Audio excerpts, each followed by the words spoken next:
podcast terkompeten di RWBLG. LG.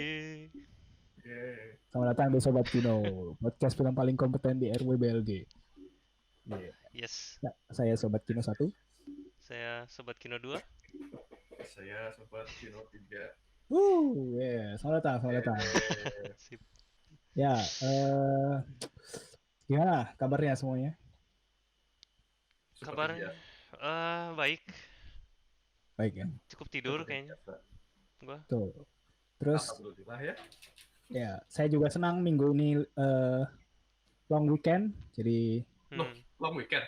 iya, Senin besok libur 17-an. Oh iya, ada 17 Terus ya. masuk kerja Oh, iya. 18, 19, 20-nya libur lagi. Libur Terus apa lagi? gue nyesel gue nggak ngambil cuti 18, 19. Ya, Jadi Yaudah. kayak ya udahlah nggak apa-apa lah. sok ya. Teman-teman gue banyak yang ngambil cuti 18, 19 gitu, jadi kayak libur sampai tanggal 20. Anjir. Nah kan ada yang ngambil tanggal 20 libur juga, jadi langsung libur seminggu gitu. Gue gak pernah merasakan kebahagiaan ambil cuti. Tidak kalau misalnya hidup freelance lu udah aman, gue tidak menyarankan untuk membuang kehidupan freelance yang nyaman Iya. di kantoran. Sebagai orang yang kantoran. Iya. Oke. Beda perspektif Ya. Ya. Gimana kalau kita langsung masuk aja ke segmen news. Lupa dia, Yes. News. Segmen news. Minggu ini sebenarnya nggak terlalu banyak berita. Ya. Ternyata lebih buruk dari minggu lalu. Oke, yang paling besar ini berita nomor 1. Disney Plus Hotstar Apa tuh? akan masuk ke Indonesia tanggal 5 September. Ya. Oh. Oke. Jadi penjelasannya sebelum ini kita membahas, Disney Plus Hotstar adalah Disney Plus tapi dengan Hotstar. Hotstar itu adalah layanan streaming dari India. Dari India, dia kayaknya diakuisisi sama Disney. Jadi kenapa dia di bawah Disney gitu. Jadi kalau di India namanya Disney Plus Hotstar. Nah, yang gue nggak tahu adalah kenapa yang masuk ke Indonesia namanya juga Disney Plus Hotstar. Kenapa tidak Disney Plus biasa? Asumsi gue adalah karena di Indonesia marketnya dikuasain oleh bisnismen dari India. Ya. Terutama ini ya, sinematik apa Ya, film-film atau. Iya. Tapi kalau misalnya dibilang soal kayak misalnya brandingnya Hotstar itu kuat, di sini nggak juga gitu. Disney aja gitu sebenarnya. Tambah Hotstar malah bingung gue. Ini Hotstar apaan? Nah itu kayaknya bukan ke masalah branding, Nus, tapi ke masalah wilayah. Iya. Yang megang kan kayak orang-orang mafia filmnya di sini orang India. Jadi ya kalau mau masuk ke sini ya mau nggak mau gandeng itu mungkin ya. Ini asumsi gue doang, gue nggak tahu apa-apa ya. Ya. Dan kemarin gue nggak nonton itunya sih, tapi yang gue lihat sekilas bakalan ada film-film lokal. Iya. Dan kemarin juga seperti Warkop DKI Reborn. Ya betul. Dan kemarin ada Bumi Langit juga, gue nggak tahu Bumi Langit. Iya, Bumi Langit juga. Ya, jadi tadi gue mau bilang apa ya, lupa. Oh ya, Bumi Langit kan ada kemarin pas launching itu pas ada penyanyi, gue lupa siapa, Gamaliel kalau nggak salah, nyanyi lagu Circle of Life. Oke. Ada Is Juniarto buat backdropnya animasi wayang Lion King gitu. Man. Oke. Ya, itu aja yang gue lihat peranannya Bumi Langit. Setelah itu gue nggak tahu. mungkin kedepannya bakal ada. Gue ngeliat peranan Bumi Langit di timeline gue sih. Jadi kayak di timeline gue kan banyak orang-orang Bumi Langit di timeline Facebook gue. Terus kayak mereka sekarang akhir-akhir ini sering banget nge-share Disney Plus Hotstar itu. Ya. Jadi sering banget gitu kayak teman-teman Facebook gue kerja di sana buat share gituan. Sama apa ya? Kalian udah lihat trailernya belum? Gue belum. Udah sedikit tapi lupa. Ini apa ada klip Endgame pakai bahasa Indonesia di dubbing. Ada apa? Klip Endgame. Itu Avengers Endgame. Oh, oke. Terus didub pakai bahasa Indonesia gitu. Oke.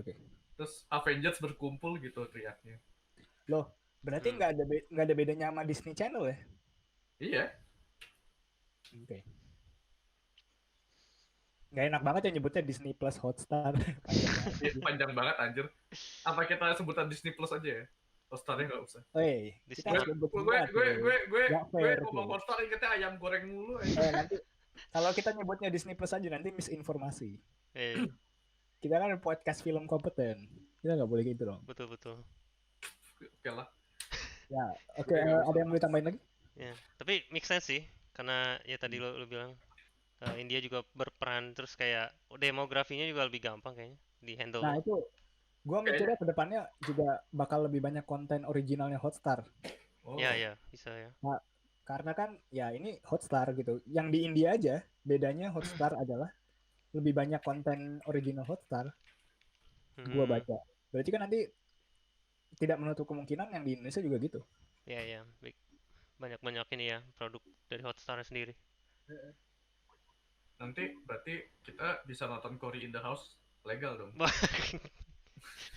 Oh, gue selalu nonton legal kalau dulu. Dulu gue ada Disney Channel. Damn. Sekarang kan Gua- kayak nonton film-film lama, seri-seri lama gitu. Wah, gue bisa nonton anime di Disney Plus gitu. Gue belum pernah nonton. Emang lucu ya? Apa? Gue Seru ya? juga belum. Gue lebih suka sih daripada gue selalu nonton sitkomnya Disney sih dulu. Wizard of Waverly Place, Zack and Cody. iCarly. Ya, Gue nonton iCarly doang dulu. Gue cuma nonton Zack and Cody doang. iCarly mah itu berarti masih agak baru-baru tuh setelah Oh iya. Shit. iCarly bukannya Nickelodeon ya? Bentar. iCarly Enggak deh. tuh Disney ya? iCarly tuh ini loh apa premisnya tuh ahead of its time. Iya. Bener-bener. iCarly yang Bener-bener ada Nickelodeon. yang ada Project kan? Iya ya. Gue nggak tahu. Yang ada Project tuh berarti masih baru tuh berarti. Iya. Bukan. Dia Nickelodeon kok. Salah. Iya, Nickelodeon. Ya gue kalau di channel yang Iya. sitkomnya gue cuma nonton itu doang kok. Hannah Apa- Montana juga gue nonton. Gue inget iCarly Nickelodeon karena Dan Snyder aja. Oh, siu. Si Fetis. Dan Aja. apa? Fet. Ya itu deh. Banyak Dan ya, The ininya. Man Snyder. Banyak Si namanya dia. Dan get in the fan Snyder. fetis kaki ya. Iya. Fetis kaki anak kecil tambahin. Oh my Damn. god.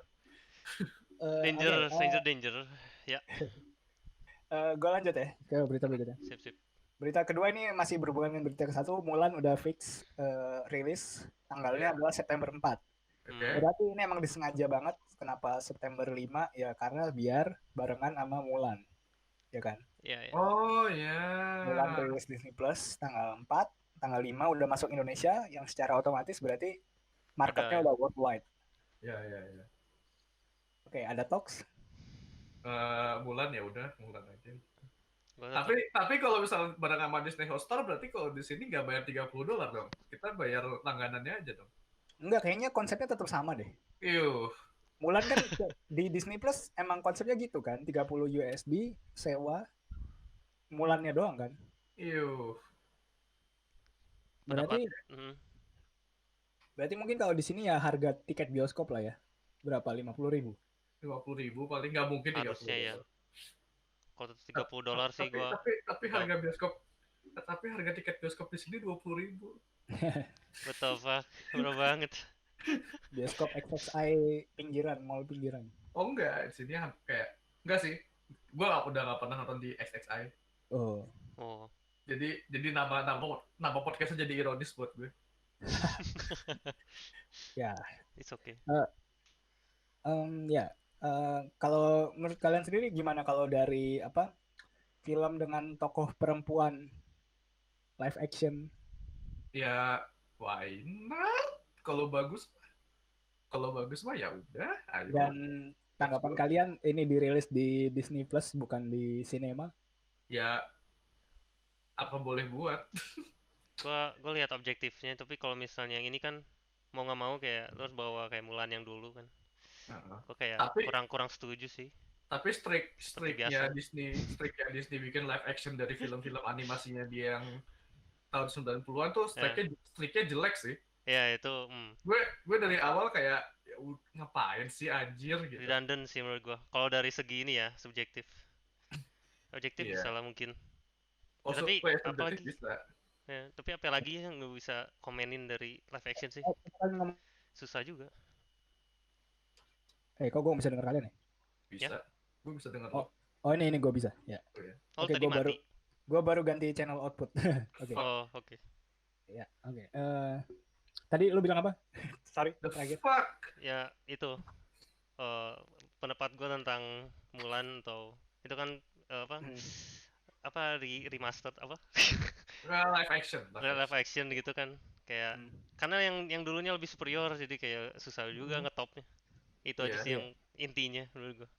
Tapi kalau misalnya kayak Lion King gitu yang cuman retelling terus tapi pakai tanda kutip live action itu lebih questionable lagi. Kayak gitu kan tai banget tuh Lion King tuh. Itu benar-benar tapi somehow laku gue gue sebel banget. Ya itu susah. Nah itu ya. Jadi kemarin ada yang bikin argumen bagus soal nostalgia 90s gitu kan. Orang-orang itu kangen 90s tuh sebenarnya karena di 90s tuh kayak zaman-zaman dimana kreativitas itu booming gitu kan, kayak ada kartun-kartun baru, ada IP baru. Nah yang dikangenin orang pada 90s itu adalah kreativitasannya itu sebenarnya bukan kartun, bukan propertinya. Jadi yang disalah kaprain sama kapitalis tuh kayak orang-orang itu kangen 90s karena kangen propertinya. Ayo kita bikin Lion King 2. Ayo kita bikin. Tapi laku, Jet. Nah itu iya kan. Mereka nggak salah-salah juga sebenarnya. Iya benar. Ya karena ya gue juga setuju. Soalnya gini, ada teman gue di sini yang apa sih dia excited banget nih nonton Lion King yang baru nih. Iya. Gue bingung sebagai manusia normal, gue bingung nih. Kalau excited banget ya udahlah nonton yang tahun 90-an aja, kayak lebih bagus gitu animasinya gitu. Terus dia cuma bisa bilang, ini gue nonton karena Disney, gue excited karena ini Disney gitu. Udah gitu doang gitu. Iya, itu juga nggak salah karena ya. Jadi gue berusaha ngertiin mindsetnya orang-orang yang rela keluar duit buat nonton Lion King yang baru gitu. Ya itu karena kalau itu kayaknya alasannya bukan lagi sekedar kayak alasannya lebih ke psikologis sih. Kayak gue bukan ahli psikologis ya, tapi kayaknya gue ngeliat kayak power of nostalgia gitu loh, kayak. Iya, gue juga ngeliat itu. Kayak masa kecil lo, masa kecil gue nih kayak gitu. Tapi ya sekali lagi kayak lo misalnya mau nostalgia ya, menurut gue ya nonton animasi aslinya aja gitu soalnya. Nah itu menurut lo. Iya menurut gue soalnya nostalgia gitu.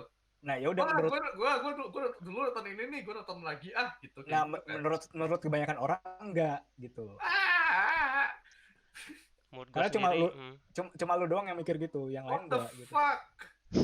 Ya kenapa laku ya karena yang lain nggak ada yang mikir gitu. Gue jadi krisis identitas. Iya karena nggak ada yang mikir gitu terus. Jadi makanya kenapa kayak Bill and Ted remake orang-orang excited. Ya karena mereka kayak wow ini masa kecil gue gitu. Sama kayak ini gue jadi inget, ini sama kayak kenalan gue di Facebook. Gue bilang kenalan karena gue gak temenan. Dia excited pas lihat apa, lo inget gak dulu Universal apa Dark Universe itu? Iya. Yang trailernya cuman footage film-film monster lama, terus pakai ini apa background musik ala film action Marvel gitu. Dia excited nonton gituan anjing. Gue bingung banget. Iya makanya kenapa kayak film kayak Ready Player One kemarin receptionnya lumayan bagus kan? Ya karena itu power of nostalgia itu. Ada Overwatch kan. Overwatch itu buat narik audiens baru, sedangkan sisanya untuk audiens yang lamanya itu yang ngeluarin duit. Bapaknya itu pasti ngajak anaknya kan. Apa cuman gue yang teriak lihat Gundam gitu. Ya oke, anyway soal Mulan gue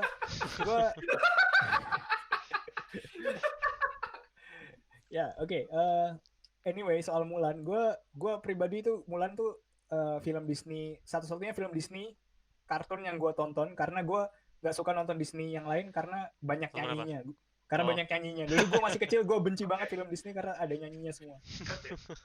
Jadi gue cuma nonton Mulan, dan dia Mulan ada nyanyinya, tapi dia nggak kayak yang, sorry gue kayak toxic masculinity banget, kayak nggak yang princess gitu. Jadi gue kayak, wow ini keren gitu. Ya mau gimana lagi, gue masih kecil kayak gitu ya kan. Iya.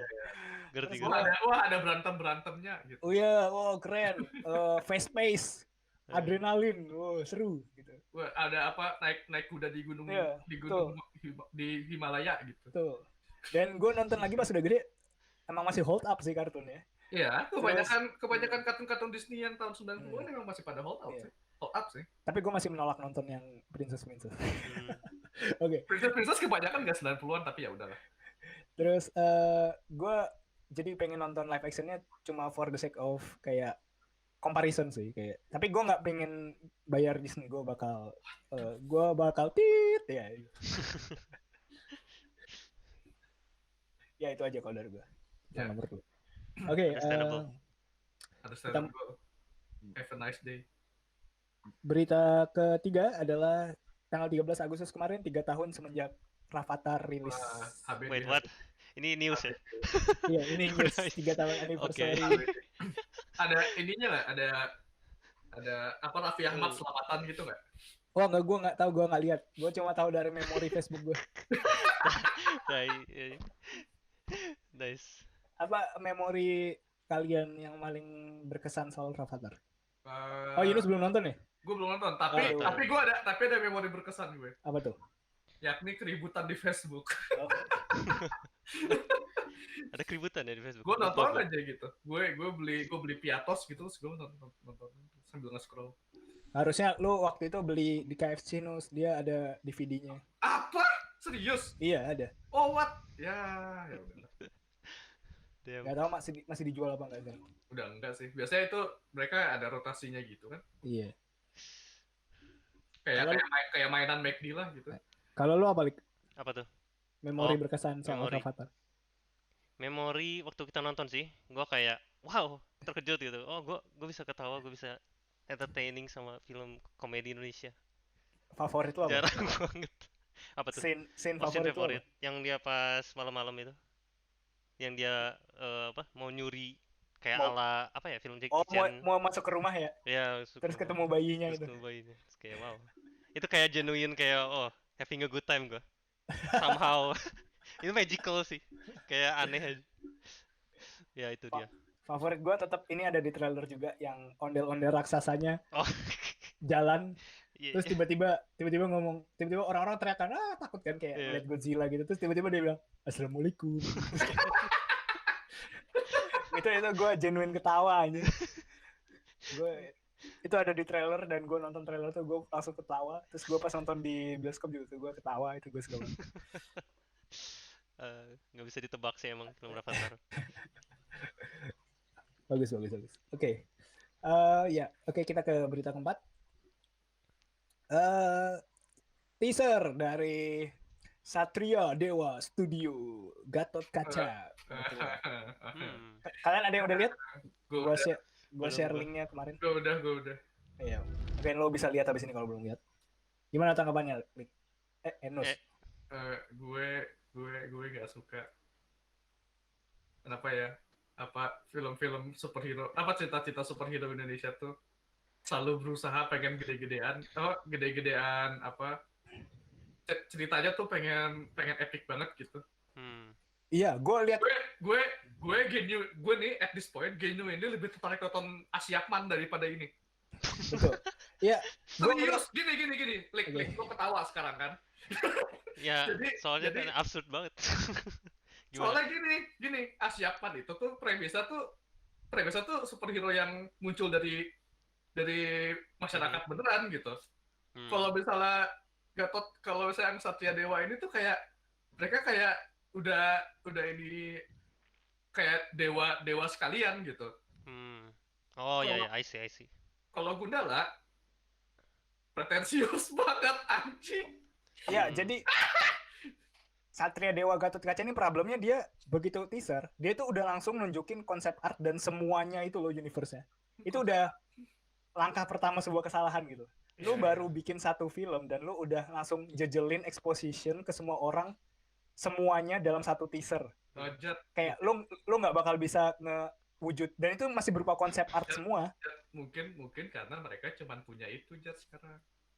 Ya kayak dia itu nunjukin konsep art. Oh, dulu ada dewa ini semuanya dulu ngapain, terus kayak Iya, lu mau ngewujudin Gue- ini di gue nggak- filmnya gimana ntar gue- anjir. gue nggak ngeliat premis yang menarik dari ini gitu. Hmm. Kayak ya udah, kayak gue ngeliat kayak ngeliat komik-komik indie superhero buatan boomer gitu ceritanya. Iya. Terus kayak ya udah, konsepnya itu terlalu ambisius. Gue bukannya ngeremehin ya, tapi terlalu ambisius. Terus Eh, kedua, ya, oke. problem yang paling gede itu adalah semenjak The Raid sukses, Oh my semua film Indo itu yang pingin jadi sukses juga God. Iya, terjebak sama konsep koreografi yang sama. Kayak bikin film tuh harus yang fightingnya sama kayak The Raid gitu. harus ada silatnya gitu. Iya, yang persis sama kayak The Raid. Gundala kan problemnya gitu. Semua karakternya berantemnya sama semua. Makanya begitu lo kayak di 15 menit nonton Gundala berantem terus tuh bosen. Oh, Jelek bosen malah banget. gua Bosen pikir. banget gue. Kayak ini ngapain nih kayak gini terus kayak bedanya apa karakter ini sama karakter ini, nggak ada bedanya. Kayak ya berantemnya nggak jelek, berantemnya bagus sih, tapi terus kenapa gitu. Kayak ini kayak demo real orang aktor atau stuntman aja nonton Iya. nonton itu doang, nggak interesting sama sekali. Well, kan movie nyeritain kayak story gitu kan. Tapi kalau misalnya lu berantem tanpa alasan yang kuat, kayak bakal jadi jelek banget sih. Itu yang gue rasain kayak nonton Gundala. Dan Kayak iya satu battle-nya buat apa? Gue nggak ngerasa kayak ada beban atau weight gitu. iya, dan di Satria Dewa juga kan sehabis konsep art itu dia nunjukin castingnya, dan Iya, castingnya casting. semuanya pada kayak berantem gitu. Ada Yayan Ruhian, ada Cecep juga. Ya Hmm, ini mah The Raid lagi, cuma beda pemeran Iya. utama doang. iya. Kayak mereka tuh nggak ngelihat apa yang dilakukan, apa yang The Raid tuh accomplish gitu. Iya. Kayak tapi mereka cuma nangkep, wah, action keren ya gitu. Mm-mm. Action Ghostber gitu. Nah kan The Raid kan emang konsepnya emang action kan, dia full action. Ah, Dan tapi- dia accomplish itu gitu. Iya, yang bikin The Raid works itu ya ininya dia Simple storytelling. storytelling dari, terus lokasi juga. Betul. Sinematografi juga sama ya, direkturnya jago sih. Iya. Coba aja lihat Merantau sebelumnya, Iko Uwais Iya. juga berantemnya sama sih. Tapi kenapa filmnya nggak sesukses The Raid, ya kan? Ya karena direkturnya visinya nggak sama gitu, beda. Oh iya, betul. Kayak kalau mau kiblat film berantem ya yang paling bener yang lihat film-film Hong Kong lah. Tapi soal Gundalanya silat-silatan, gue pas nonton ya, gue nggak se-annoyed kalian gitu. Karena gue baca komik yang lama. Komik yang lama tuh beneran aslinya tuh emang si Hasminya emang terinspirasi komik silat juga kalau buat nyata dia berantem, jadi gue nggak masalah. Gue sebenarnya nggak masalah misalnya dia berantem kayak gitu terus. Cuma problemnya masalahnya cuman gimana cara mereka nge-handle kenapa dia mesti berantem atau gimana. Iya, Iya, di film itu kayak beneran ketemu orang ngobrol dikit berantem, dikit berantem. Kayak kita ketemu orang terus ada preman berantem. Iya. Ini film apa sih? Bingung. Iya, makanya gitu. gue bilang kayak demo real orang stuntman kan. Kayak Film action. Full blown action. Orang capek nontonnya gitu loh. Bahkan kalau di pro wrestling aja, anjir gue pakai istilah pro wrestling. Itu ada build up gitu loh, lu nggak langsung nunjukin move yang finishernya gitu. Kalau match yang nunjukin finishernya langsung gitu pasti kayak boring gitu, orang juga capek, harus di build up dulu. Yeah. Nggak bisa langsung sama gue langsung nggak gitu. Mereka pakai silat karena mereka nggak punya atau nggak bisa nemu talent buat CGI buat petir-petiran gitu, atau nggak ada budgetnya kayak cuma cukup buat di endingnya itu, di klimaks. Iya, yang tiba-tiba botol pecah. Ya, oke. Jadi ada yang mau tambahin lagi soal Gatot Kaca? Gatot Kaca ya, gue itu aja kayak dari awal ekspektasinya sudah rendah sekali ya gitu. Gua nonton kalau gua tertarik. Dan Ya, ini enggak bikin gua tertarik. Gue nonton kalau bokap ngajakin. Ya, gue kasihan sama mereka juga sih, kayak kena momentum ini pandemi. Iya. Ya. Pasti mereka kayak udah planning dari tahun lalu kan ini. Udah dari tahun 2018 kalau nggak salah. Tahu. Pokoknya semenjak Hanung udah nggak sama itu ya, Gundala Iya, ya. semenjak Hanung udah nggak sama Gundala. Sedih banget. Ini kayak Oh iya, ini apa? Sutradaranya si Hanung. iya Hanung. Oh ya udah. Iya, jadi kan kayak Project Bas Dendamnya Hanung kayaknya.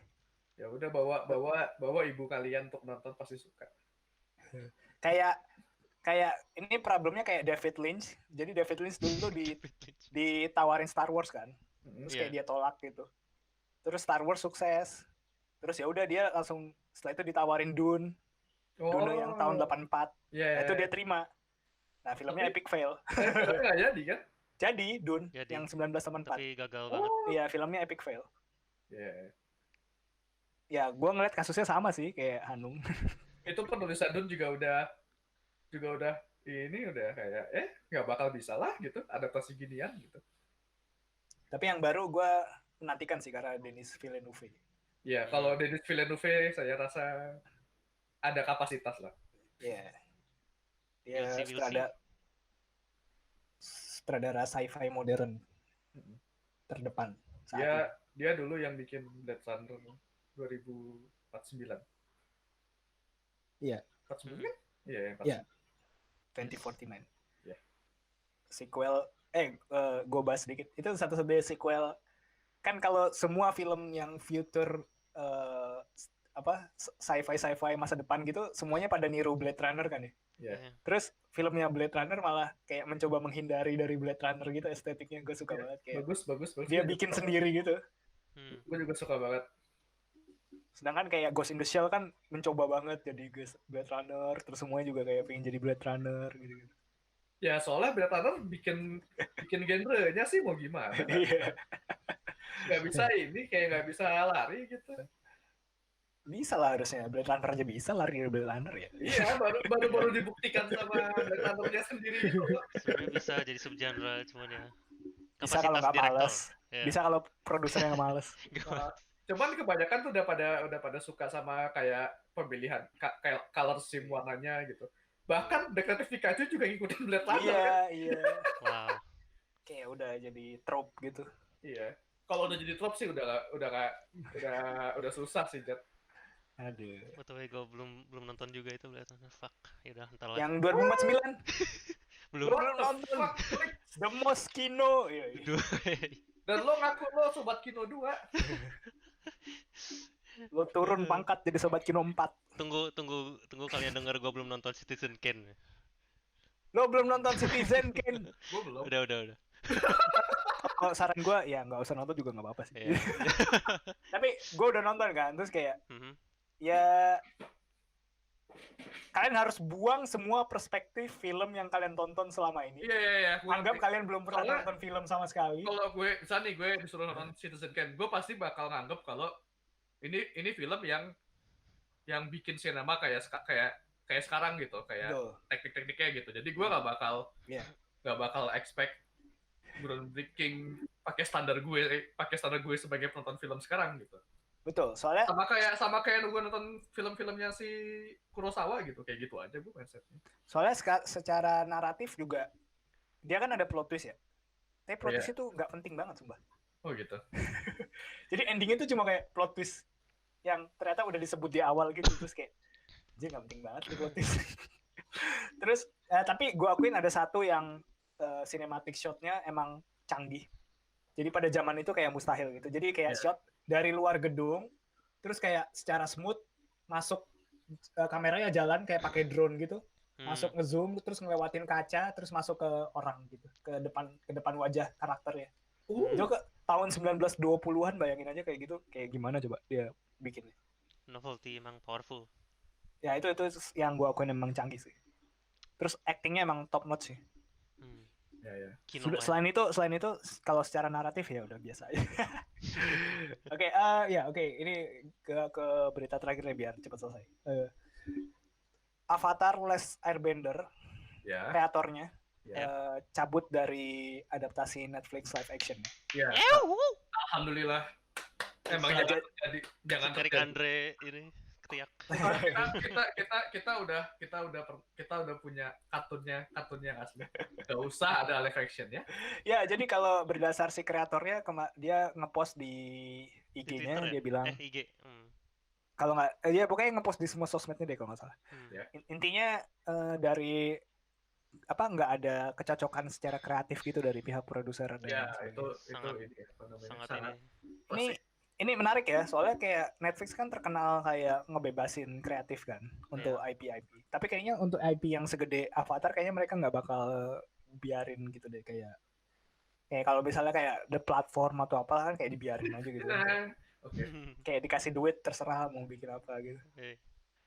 Sedangkan kalau kayak animasinya jadi Smith ya udah dibiarin aja mau kayak gimana juga.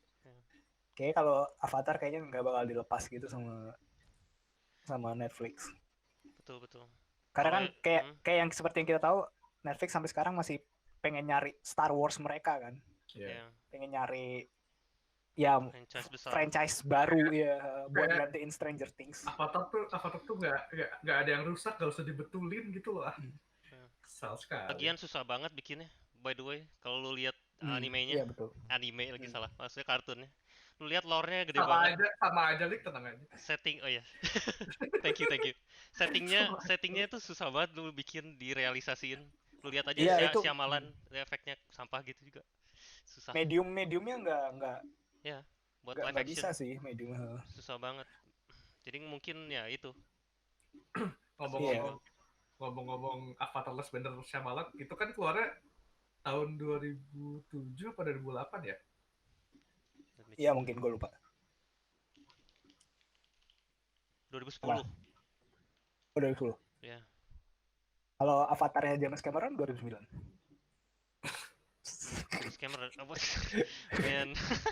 Enggak, yang Last Airbender. Ya kenapa?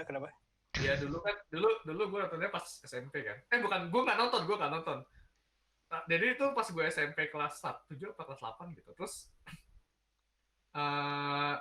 teman-teman gue kan pada nonton nih. Teman-teman gue yang lebih populer. Dia pada nonton gitu kan. Terus kayak, wah udah nonton Avatar belum? Wah udah nih, sci-fi-nya bagus banget gitu. Oh my god. Tapi gue waktu itu nggak tahu apa-apa kan. Gue belum nonton film gitu. Terus skip pas kuliah gitu. Gue masih inget kata-kata mereka yang gitu. Terus gue nonton gitu. Terngiang gitu ya. Wah bagus ya gitu. Bagus buat diketawain. Iya. Crazy. Ya itu kayak zaman-zaman itu juga si Shyamalan masih belum ketahuan tanda kutip ketahuan ketahuan bahwa dia hack. Oh iya baru abis itu kan dia langsung kayak orang-orang langsung mandang rendah banget gitu. Baru ketahuan banget itu setelah ini yang filmnya Will Smith itu sama After Earth. Abis Avatar kayak ekspektasi ke dia tuh langsung rendah gitu maksud gue. Iya tapi kayak nggak separah itu gitu kayak. Oh iya ya. Masih belum itu kayak baru berapa tahun, pokoknya setelah zaman kritik internet, orang-orang mulai ngeritik di internet, itu baru mulai kayak, mungkin dulu kan karena nggak ada medium buat menyampaikan ini kan, jadi kayak dipendem masing-masing aja gitu. Baru setelah itu kan sudah pada bikin video di internet kan langsung kayak, ya juga ya, jelek ternyata. Second wave-nya Last Airbender nih. Dulu juga orang-orang mikirnya Sign itu kan jenius banget gitu. Oh iya benar. Iya, dulu gue inget. Terus kayak munculan kritik-kritik kayak what the fuck. Gue nontonnya pas zaman kuliah anjir, gue kayak ngeliat plot twistnya cuma disiram air doang, what the fuck. Aliennya takut sama air. Oke. Air dan kayu tahunnya. Iya. Oh ya kayu ya satunya. Iya, makanya dia nggak masuk rumah. The fuck. Man. Kalau gitu alien nggak bakal bisa masuk ke rumah di Indonesia dong. Banyak masih pakai kayu. Pintunya aja kayu kan? Iya, makanya. Pintunya kayu makanya dia balik badan gitu nggak masuk. Oke. Cacat. Bravo. Oke. Ya. Dari gua itu aja. Ada lagi yang mau tambahin? Gue juga itu aja. Sama. Oh ya. Ada satu lagi yang belum gue masukin itu kemarin pas 10 year anniversary-nya Scott Pilgrim vs. Oh iya. Iya. Wow. Terus gue baru tahu, gue nggak tahu ya kenapa orang-orang pada komen, wah film ini underrated. What? Perasaan nggak underrated dah. Underrated karena ini sih Jat yang gue tangkap ya. Underrated karena bukan film yang bisa disukain semua orang gitu. What? Nggak.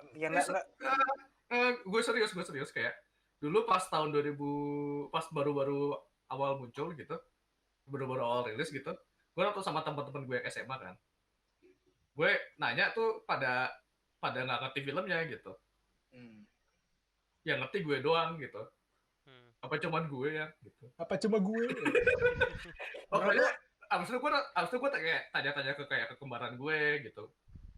Kayak dia juga nggak ngerti dan nganggap filmnya jelek gitu. Menurut lo kalau udah di era MCU sekarang, kalau misalnya rilisnya zaman sekarang, kalau rilisnya zaman sekarang nggak bakal jadi underrated. Tapi gini ya, gue kemarin mikirnya mungkin underrated karena waktu rilis nggak seprofit itu. Nah, tapi sekarang gini argumennya gitu ya kan? Iya. Sekarang gini, Space Odyssey waktu rilis itu juga nggak profit. Iya. Tapi sekarang berapa puluh tahun kemudian semua orang ngomongin itu kan? Tapi itu opini yang udah dibentuk selama berapa puluh tahun, sedangkan Scott Pilgrim tuh kayak belum 10 tahun gitu maksud gue. Jadi kayak kelihatannya menurut gue bukan kayak underrated sih sekarang tuh, kayak hidden gem gitu sih. Tapi kayak kalau Scott Pilgrim gue kurang setuju kalau hidden gem. Gue tambah nggak setuju lagi malah. Oh gitu ya? Iya karena semua orang udah tahu itu apa. Iya sih. Walaupun pada nggak suka, walaupun ada banyak yang nggak suka, tapi semua orang tahu itu apa. Yeah. Nggak yang tersembunyi kayak gue nyebut nih Attack the Block filmnya si John Boyega waktu pertama kali. Itu nggak ada yang nonton juga. Produksinya masih mainstream gitu maksudnya. Ya, gue masih tadi analogi ke Space Odyssey ya, balik lagi. Dia nggak profit kan, tapi sekarang semua orang ngomongin terus dan semua orang nonton lagi dan nge-review itu bagus. Iya, tapi berarti kan nggak bisa dibilang underrated juga. Kalau dipikir-pikir dulu itu, nggak bisa. Gini, gue tarik kata-kata gue barusan. Okay. Kenapa gue bilang nggak bisa dibilang underrated? Karena filmnya tuh bikin movement fashion cewek-cewek indie. Iya. Dulu. Iya, terus juga sekarang juga ya kayak gue mikir levelnya setara ini. 500 Days of Summer. Karena karakter ceweknya sama-sama jadi manic pixie. Apa sih sebenarnya yang cewek yang diidolakan itu manic pixie dream girl. Oh my god. Karakternya Zoe Deschanel sama karakter Mary Elizabeth Winstead tuh kayak tipe-tipe cewek idaman dari fiction gitu. Ada tiga jenis manic pixie dream girl yang paling terkenal. Yang satu si Mary Elizabeth di Scott Pilgrim, satu Zoe Deschanel di 500 Days, satu lagi si siapa namanya Kate Blanchett di Titanic bukan? Iya si Titanic siapa? Kate Winslet. Oh iya. Kate Winslet di filmnya itu loh apa? Filmnya Jim Carrey yang hilangin ingatan itu. Ya Spotlight ya itu. Eternal Sunshine. Ya itu tiga yang paling terkenal. Nah jadi kalau dibilang underrated juga kayak nggak juga sih. Nah sekarang film yang lain 500 Days of Summer sama Eternal Sunshine apakah juga underrated kalau misalnya mereka kategorinya mirip gitu? Kayak susah juga kan kayak. Jadi ya itu. Tapi oke, kita nggak usah ngomongin underrated lagi. Tapi kemarin yang mau gue bahas adalah kemarin akhirnya si Brian Lee O'Malley kan ngebahas soal gamenya yang udah hilang itu. Gamenya hilang. Terus kayak dari Ubisoft nggak ada kabar gitu-gitu. Terus kemarin akhirnya ada kabar sedikit baik. Ubisoft katanya mencoba hubungin si Brian O'Malley tapi belum ada lanjutannya lagi. Iya. Kayaknya dia nge-tweet gitu biar ngelihat antusiasnya ini sih, antusias orang sih. Kan suka gitu kan. Iya, legal mambo jambo sih itu kayak. Iya, legal mambo jambo. Susah sih. Tapi kemarin gue lihat ada tutorial anak kecil umur 13 tahun gitu ngasih cara main game Scott Pilgrim secara legal dan bisa terbukti gitu. Terus videonya itu di-share sama Ana Gucci. Gimana caranya itu? Ada dia kasih tutorial gitu, kayak dia kayak pakai, gue nggak tahu sih kayak Windows, gue belum nyobain sih jadi karena Windows kan jadi kayak game apa? Nanti gue share video versus the world the game. Iya. Itu kan gamenya udah hilang dari Steam dari manapun. Enggak. Masih ada di PS3 gue by the way. Oh iya masih ada. Eksklusif PS3. Wah berarti itu udah tamatin. Berarti lo jangan hapus, Lik. Karena lu nggak bakal punya lagi. Oh shit. Siap. National Ya udah, Treasure. itu aja sih kalau dari gua, itu aja. Ada lagi mau ditambahin? Gue excited karena gue nggak pernah punya PS3. Ya, gue juga nggak punya. Gamenya Oke, bagus. Ya. Iyalah, Paul Robertson yang bikin pixelnya. Ya, gue fan ini banget. Itu Tuhan gua itu. Ya, oke. Ya. Kita masuk aja ke segmen review. Oke, kita mulai dengan sinopsis film Rango.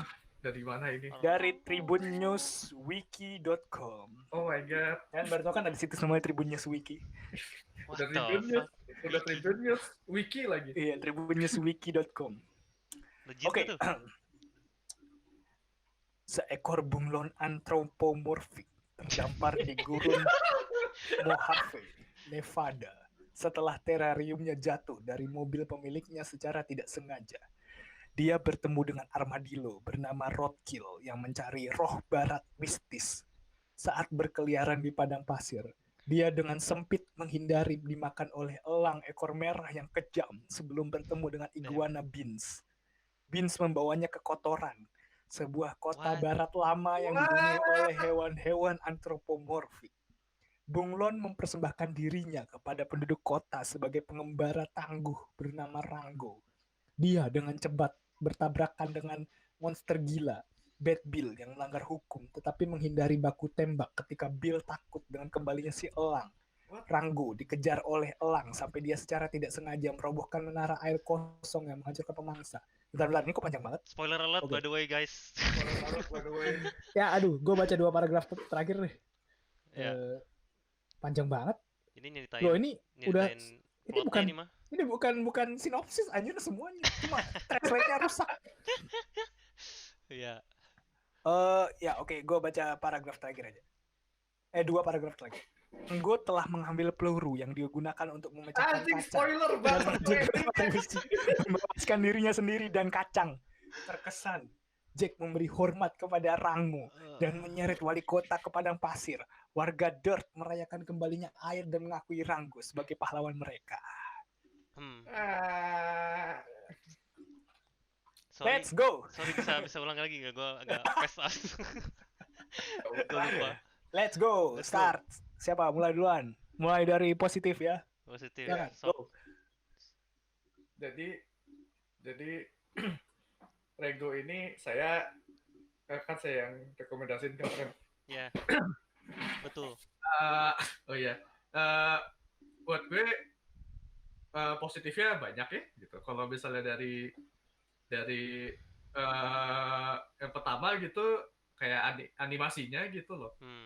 Kayak mereka pakai lightingnya yang gue nggak pernah lihat studio animasi yang lain pakai gitu. Kan biasanya kan lightingnya animasi biasanya kan vibrant gitu kan, vibrant banget. Kalau yang ini tuh terangnya tuh kayak gimana ya, natural gitu, realistik mungkin. Realistik gitu. Gue bilang realistik gak juga sih, soalnya gue masih ngerasa gue nonton animasi gitu, bukan nonton sesuatu yang realistik kayak misalnya kayak apa tuh yang animasi yang kereta itu, yang Steven Spielberg. Oh, Hugo. Bukan. Itu apa yang Tom Hanks itu bukan? Iya, Tom Hanks bener. Gue lupa apa judulnya. Ya itu. Ya, itu kan mereka berusaha banget buat realistis gitu tapi pakai Polar Express. Iya, pakai motion capture. Pakai motion capture kan. Ya. Jadi kayak kelihatannya uncanny valley gitu kan. Tapi kalau ini tuh kayak kelihatannya tuh kayak gritty. Kayak gritty, terus kayak binatang-binatangnya tuh kayak gak ada yang ini, gak ada yang bentukannya bagus gitu. Orang-orang pada, gue liat kayak review-review gitu, orang-orang pada nggak suka biasanya gara-gara animasinya, gara-gara model karakternya tuh jelek-jelek gitu. Ada, gue benci banget kalau review alasan gitu. Tapi that's the point gitu loh. Iya. Itu kan kasusnya sama kayak Padak gitu. Iya, itu kasusnya sama kayak Padak bener. Itu soalnya kita lihat dari kotanya kan, kayak kotanya kayak rusak gitu, kayak hancur, nggak keurus gitu. Terus abis itu di tengah-tengah padang pasir gitu. Itu menurut gue kayak highlightnya justru itu kayak highlight mood yang pengen dicapai oleh animator dan ini sutradaranya sih. Yes. Jadi gue suka banget di itunya, visual secara keseluruhan. Terus kayak sinematografinya juga Kino. Betul. Gue Gue setuju suka sama lu. Sinematografinya gue suka banget. Kayak banyak gitu kan, kayak sinematografi yang belatan reference ke film-film spaghetti western gitu. Ya. Gue nggak tahu, gue lupa film-film mana aja, cuman gue kayak pernah lihat komposisi ini di film-film western gitu. Kayak pas si Rengo jalan lewat kuburan gitu, kayak gue pernah lihat di mana gitu. Ya. Oke, Lik. Coba Lik. Gue nggak percaya ngomong ini sekarang. Johnny Depp kerennya di sini, kayak bagus. Damn. Gue face actingnya kayak bagus banget, gue nggak nyangka. What the fuck. Ya ini zaman dia masih peduli sama ini kayaknya zaman dia masih main Pirates of the Caribbean deh. Iya. Iya betul. Ini masih Pirates of yang ketiga apa ya? Gua belum 2011 sih. Tapi iya, dia ketiga, masih zaman dia masih kerja sama masih saudaranya. Iya. Sama. Soalnya Gore Verbinski kan emang saudaranya Pirates. Iya betul. Iya. Di sini bagus banget ya, crazy. Dibandingkan sama Klaus yang tokoh utamanya, gua jauh itu skillnya jauh beda. Lo benci sama Jason Schwartzman? Enggak, bukan. Cuman enggak. Di voice actingnya mungkin ya. Cuman di sini enggak. Kayak ya gitulah. Lebih bagus karena di beberapa scene kayak komikal, scene komikalnya dia dari screamnya gitu-gitu. Keren. Yeah. Castingnya juga keren-keren. Somehow annoying gua denger si Bean, cuman mungkin itu intinya, cuman gua nggak tahu. Bean gue ngeliatnya, gue mendengarnya seperti gadis Texas gitu. Iya, bagus. Cuman South, lebih tepatnya South. Iya, Southern. Lo benci orang Southern ya, Lik? What the fuck? Enggak gara-gara dia obnoxious aja gitu soal ya dia kan kayak teriak-teriak gitu. Lo ngerasa obnoxious karena aksennya Southern kan? Mungkin ya. Mungkin. Sama yang tadi juga Yunus bilang apa? Grafik apa? Visualnya bagus banget. Udah kayaknya itu aja. Itu yang jadi si Isla Fisher loh. Iya. Jadi Bean. Yang sering ketuker sama Amy Adam. Mirip sih bang. Amy Adam. Udah itu aja Lik. Ya, gitu aja. Gua ya. Oke. Yes. Tadi kan si Yunus bahas soal lighting. Yeah. Karena visual efeknya banyak diproduksi sama ini ILM. Industrial Light and Magic. Yang produksi 90% visual effect di Hollywood dari tahun 80-an. Wow. Dari zaman Star Wars yang zaman dulu sampai Blade Runner dan sampai Jurassic Park semuanya. Pantesan. Dia yang bikin. Pantesan bagus ya. Iya. Terus gue bacain trivia lagi seputar ini, dia satu-satunya film non Disney yang menang Oscar ya? animated di tahun 2010-an. 2011. Iya. 2012. Iya, dia era 2010-an pokoknya selain Disney cuma dia doang. Iya. Ya, kalau gue achievement banget sih. Ya, gue suka ini kayak ya emang kayaknya zaman-zaman Johnny Depp. Johnny Depp emang sebenarnya Johnny Depp tuh karakter aktor yang bagus loh. Kayak lu ngelihat di filmografinya dia zaman dulu kan dia kayak banyak jadi orang macam-macam kan sebenarnya. Iya. Zaman-zaman dia ini terus terus dia juga punya dia dulu ini nggak sih yang Corpse Bride ya? Iya, Corpse Bride dia. Iya. Jadi kayak dia udah punya bekal jadi voice actor juga kan. Jadi kayak udah tahu gimana jadi voice actor, jadi udah pengalaman. Terus apalagi yang main jadi karakter gitu. So itu di awal-awal filmnya juga ada homage ke itu kan, filmnya dia yang Fear and Loathing in Las Vegas. Banyak banget tuh Fear and Loathing. Ya, dari awal udah bajunya dia juga udah ribut gitu. Terus film cowboy gue suka. Gue juga sama seperti kalian, gue suka actingnya, gue suka ceritanya sangat ceritanya juga menarik. Western yang fun, petualangannya seru, terus kayak visualnya juga Oh iya, asik, terus terus lo aja. terus Apa lagi ya? Terus gue suka komedinya juga, kayak Komedinya banyak yang dirty jokes gitu. iya kayak ini yang gue expect dari animasi yang adult gitu loh, yang Ya, nggak harus animasi adult tuh, nggak harus nggak harus kayak Sausage Party. iya, nggak harus kayak Sausage Party, nggak harus kayak Family Guy, nggak harus kayak yang Kayak sekedar jokes porno tapi nggak ada substance. Bisa kayak Klaus, bisa kayak ini, bisa kayak ya lo bisa kayak gini gitu loh, tetap bagus, tetap pertahankan quality gitu. apa Tapi ini buat anak-anak kan? Iya, tapi ini sebenarnya buat anak-anak. Plus 7 gitu. Nah, Aneh PG. juga sih. PG. Oh ya, gue baca ada trivia aneh, kayak dia sebenarnya hampir dapat rating R gara-gara ada adegan ngerokok kan, terus kayak Oh ya, banyak banget sih. iya, terus asosiasi anti rokok di Amerika pokoknya pada protes film ini tuh bukan film anak-anak karena banyak adegan rokok, terus Iya. kayak jadi rated R, terus tapi untungnya ujung-ujungnya tetap jadi rated PG, Oh iya. nggak jadi rated R. Sama ini Jat, tadi gue mau ngomong kalau Apa tuh? ada scene favorit gue yang pas ini apa? Yang pas apa chase scene yang rebutan galon air. Oh, yang kelelawar ya, dikejar-kejar ya. Wah, anjir keren banget. Oh ya, itu Mad Max banget sih, gue suka. Mad Max banget. Iya, itu.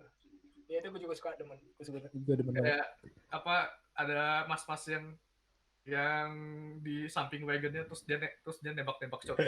Itu keren banget anjir. Ya, karakter favorit gue itu keluarga mallnya itu, bapaknya dan anak-anaknya. Iya. Terus gue juga demen si Bad Bill yang Australia itu. Gak tau, gue karena demen aksen Australia aja kali. Kayak terus kayak itu kocak aja gitu. Gue suka sih ini siapa namanya? Yang apa sih? Yang burung matanya kepanas satu. Oh iya itu. Gue suka banget itu desain karakter. Ya, terus gue suka karakter token Indiannya juga, yang burung yang Indian. Oh iya. Terus pas dia apa ngelepas bulu-bulunya, terus kayak ini lagi nih yang ngedeteksi nih, enggak ini waktunya mating. Aneh banget sih. Itu scene favorit gue juga. Apa lagi ya? Ya gue seinget gue itu dulu. Mungkin kalian mau lanjutin. Sama apa sih yang gue notice, gak tahu ini gue over analyze apa enggak, yang di adegan opening ada kayak teaser apa yang akan terjadi berikutnya gitu, soalnya airnya si Rengo tumpah jatuh ke aspal terus langsung ini kan. Ya kayak ini kayak langsung itu kayak storytelling tanpa ngomong gitu, kalau ceritanya bakal berkisah soal gimana caranya survive di desert gitu tanpa air gitu. Sama air tuh kayak jadi McGuffin-nya mereka kan, air itu. Iya. Jadi kayak di dunianya Rengo itu air itu tuh jadi duit gitu, jadi kayak sesuatu yang valuable banget gitu. Itu gue juga suka world buildingnya juga gue suka banget sih. Jadi Tuhan malah waktu dia oh iya, ada simbolismenya juga. Bawa religion ke air. Iya. Kayak ada ritual gitu. Iya. True. Ya, oke. Ya, lanjut. Ada yang mau lanjut lagi? Coba lanjut dulu. Ya, oke. Gue ada lagi sih, cuman yang itu dulu aja yang kalian gak suka aja. Gue yang seinget gue itu dulu. Lulik? Udah, itu. Oh ya udah, kalau gitu masuk ke negatif, hal yang kurang disukain dari film ini. Silakan. Siapa? Gua. Ya siapa aja yang mulai. Sebenarnya beda. Gue yang keinget gue nggak ada soalnya, jadi lo aja. Gue sebenarnya beda opininya sama lu suka sama ceritanya kan? Gue kayak kurang gitu suka ceritanya. Malah kayak soalnya apa ya? Gak fokus aja sih dari setiap dialognya gitu-gitu. Dia cuman banter sama dialog sama komedinya. Gue kayak kurang ngena ke situ. Ya. Tapi simple ceritanya. Kalau lu adultery ya. Tapi kan ini ditujukan buat anak-anak. Itu kayak nggak nyampe banget. Gue lebih ke objektif sih ini. Cuman dari subjektifnya gue lebih prefer kayak storytellingnya lebih di tone down gitu. Gara-gara lo mention itu gue jadi kepikiran juga sih, kayak kan tadi gue bilang ini cocok adult animation yang bagus kan. Ya. Tapi sekarang balik lagi audiensnya kalau yang nonton anak-anak. Ya gue bukan yang ngeremehin kecerdasan anak-anak juga sih, tapi kayaknya kalau anak-anak di bawah 10 tahun nonton ini juga kayaknya agak susah nangkapnya juga sih kalau gue lihat. Soalnya banyak slang, banyak reference. Tapi ini misleading sih sebenarnya. Banyak slang sama banyak reference gitu-gitu. Menurut gue bukan berarti anak-anak nggak bisa enjoy sih. Oh iya, tapi kayak. Ya tapi dia nggak ngerti kan. Dia basically anak-anak nggak ngerti. Iya, gue mengeneralisasi aja. Karena nggak semua anak-anak banyak baca, nggak semua anak-anak banyak referensi. Karena kan ya sekarang gini deh, kita lihat teman-teman kita sendiri, referensinya juga banyak yang kurang dari kita kan, atau bahkan ada yang lebih ya kan. Nah sekarang bandingin gimana anak-anak umur 10 tahun, rata-ratanya kayak gimana ya, kayak gitu aja sih. Ya tapi ya kayak tadi, kayak gue nonton misalnya nih, ini gue keluar dari topik, tapi gue nonton misalnya Cusco, apa sih namanya, Emperor's New Groove. Dulu pas kecil gue jauh-jauh aja, tapi kayak gue nggak dapat sebuah referensinya. Tapi gue enjoy aja karena emang ini film yang bagus, kayak karakternya bagus, kayak ininya, story-nya juga bagus. Tapi kayak banyak jokes atau banyak referensi yang gue nggak ngerti gitu. Lebih ke situ sih. Nah itu kalau analisisnya Cusco beda lagi, Nus. Cusco emang didesain buat anak-anak banget. Nah kalau ini emang sedikit lebih dewasa sih. Kayak tadi kenapa gue bilang ini adult animation yang bagus, karena emang gue ngeliatnya dari perspektif orang dewasa gitu. Kayak bukan dari perspektif anak kecil gitu. Sama kalau argumen gue kayak animasi yang cantik aja udah bisa bikin anak-anak kayak suka gitu. Sedangkan ini kayak di luar apa? Menurut gue anak-anak gak bakal suka sih kalau misalnya diajak nonton ginian. Iya kan? Lu lihat ularnya gitu, serem gitu. Pertama kayak karakternya nggak ada yang visually appealing. Tapi buat gue itu bagus gitu. Ya, itu missing the point sih. Cuman itu gua kritik aja. Cuman kalau bagian yang guanya sendiri yang gua kurang suka kayak di ceritanya gitu sih.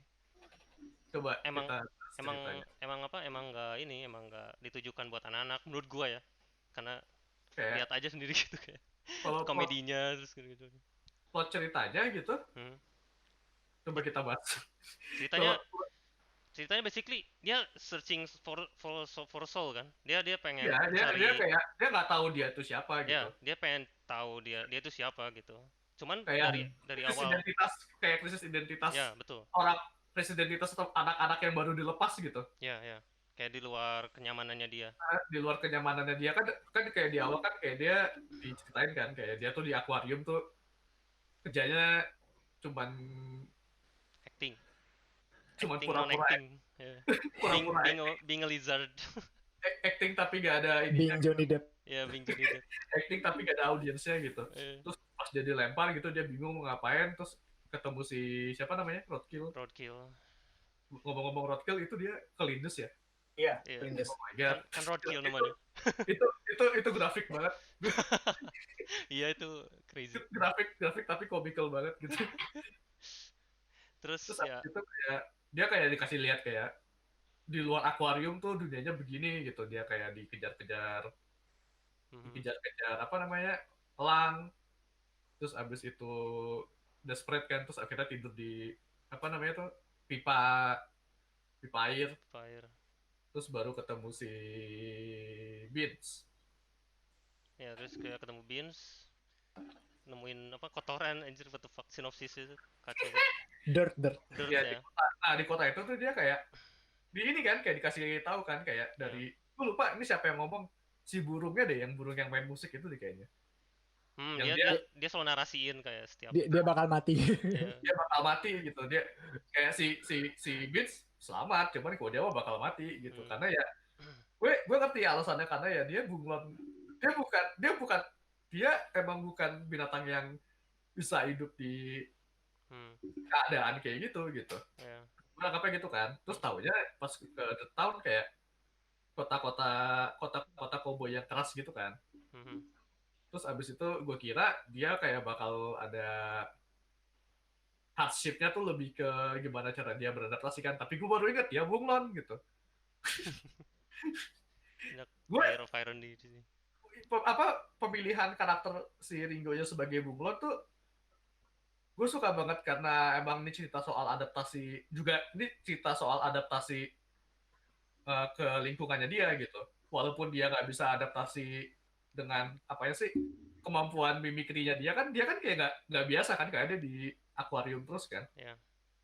Tapi dia adaptasinya tuh lewat jadi kayak dia acting aja gitu, adaptasi ke situ gitu. Jadi kayak gue ngeliat itunya juga bagus gitu. Terus ceritanya juga yang soal air tuh bikin, oh iya, air itu bikin si kota ini, air tuh jadi McGuffin buat si Rengonya ini nemuin siapa dia tuh mau jadi apa gitu, dan akhirnya dia kayak ya udah gue jadi sheriff, tapi sheriffnya kayak kerjanya nggak bener gitu. Iya. Habis itu jadi apa namanya, jadi terus abis itu pas airnya dicolong kan dia bikin pose kan, apa sih namanya pose? Pengejaran, nah itulah. Iya, pengejaran gitu. Kayak terus ada momen di mana dia ini kan, dia kayak pas api unggun gitu. Dia kayak ceritain soal, bukan ceritain sih, kayak teman-temannya dia kayak ini gue lupa, ini ada momen dia sebelum ini, dia ada momen ini nggak sih, dia mempertanyakan dia tuh bisa ngapain aja nggak sih? Itu adanya pas ini awal sama terakhir. Iya. Awal terakhir doang ya. Dia tuh sepanjang dia belum kebongkar tuh dia nggak ada eksistensi sama sekali. Iya. Cuman kayak gue fuck up tapi dia nggak nyesel sama sekali gitu. Nggak. Dia tuh baru krisis eksistensi ya setelah ketahuan kebongkar itu. Oh, soalnya ada momen pas dia pengen tuh kayak teman-temannya ngomong, iya gue bersyukur gue ketemu lo gitu kan semuanya. Iya, dia kayak ada kayak merenung, tapi kayak merenung yang kayak, oh oke. Ya orang-orang percaya sama gue, berarti gue keep going on gitu. Bukan yang kayak, oh ini gue harus membela teman-teman gue. Kayaknya belum sampai kesadaran yang kayak gitu. Kesadaran gitu ya. Ya. Gitu. Oke, kalau gue yang gue nitpick mungkin ya, bukan kurang suka, tapi lebih ke nitpick. Itu problemnya mirip kayak Paddington. Dan secara ironik mirip kayak Paddington, ada musisi yang mengiringin karakternya. Ya jadi konsistensi world building sih, kayak kan dari awal kita dibangun kalau dia tuh hewan piaraan manusia kan. Terus dia tiba-tiba ketemu karakter-karakter binatang yang udah develop kota. Terus oh iya. Terus itu gue juga. Terus juga semua binatang ukurannya sama kecuali elang sama ular. Kayak babinya kecil banget. Burung, kura-kura, semuanya seukuran sama semua. sama gue cukup kaget yang ada plot twist di mana si mayornya bikin proyek gitu. Nah itu iya, terus juga itu kan yang pas udah ngomongin soal air, yang pas dia ngeliat pipa air ke kota manusia itu kayak, oh gue mikir kayak, oh ini mau kritik sosial ya ini. Ini kalau mau kritik sosial kayak Over the Hedge, ini jelek nih film. Untungnya enggak. Iya, untungnya enggak kesana ya. Itu dikit lagi.